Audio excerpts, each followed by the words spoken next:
Tulo ka adlaw na lang sa dili pa ang gikahinaman nga pagbalik sa Pasigarbo sa Sugbo karong umaabot nga Domingo, Agosto 28, subsob na ang pagpangandam nga gihimo sa nagadaiyang contingents nga mosalmot sa tinuig nga Festival of Festivals.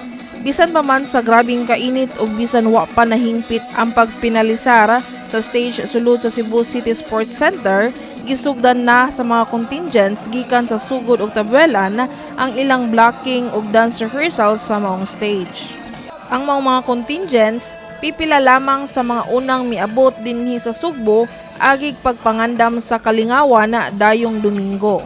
Milana og 2 ka buwan ang pagpangandam sa mga dancers, choreographers ug propsmen sa lungsod sa sugod alang sa pasundayag sa ilang panagsugod festival. Matod sa dance master sa sugod nga si Bertha Marie Brown nga andam na gayud ang ilang lungsod alang sa paghatag og hudyaka sa katawhan pinaagi sa ilang sayaw. So far okay naman jud siya, ma'am. Actually jud niya murag ani na jud mi diri nga prepared. Murag gid mo pangandaman sa gipangandoy nga moari mi sa city nga prepared na gyud mi.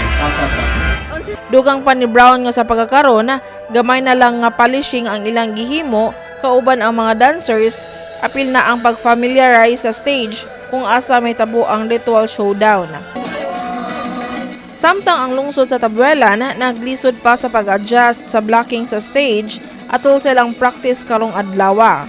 Apan giklaro sa choreographer sa Tabuelan contingent nga si Kay Inigo nga sa kinatibuk-an andam na sila sa maong kompetisyon.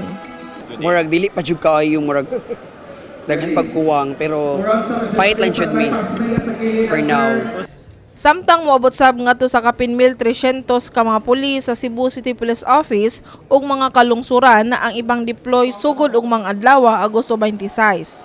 Subay sa kumpirmasyon sa pagtambong sa maong kalihukan sa labing labaw nga leader sa nasod nga sila President Ferdinand Marcos Jr. ug Vice President Sara Duterte kauban si First Lady Liza Araneta Marcos, mas paugtan pa ang seguridad sa dakbayan dayong Domingo.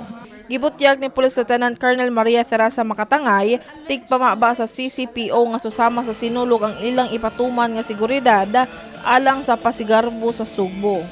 We have a consolidated number of more than 1,300 PNP personnel that will be deployed during the Pasigarbo. So more or less, mura sa sinulog ang deployment. Samtang mipahimangno na daan si mga tangay sa mga mutanaw nga likayan ang pagdala og backpack ug mga hinagiban aron dali ra nga makasulod sa City Sports Center.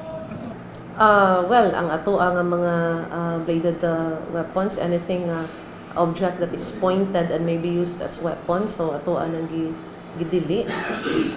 And other articles that may look like they may cause injury to others nang gibawal. Kini si Shariza Mioy alang sa May TV Cebu.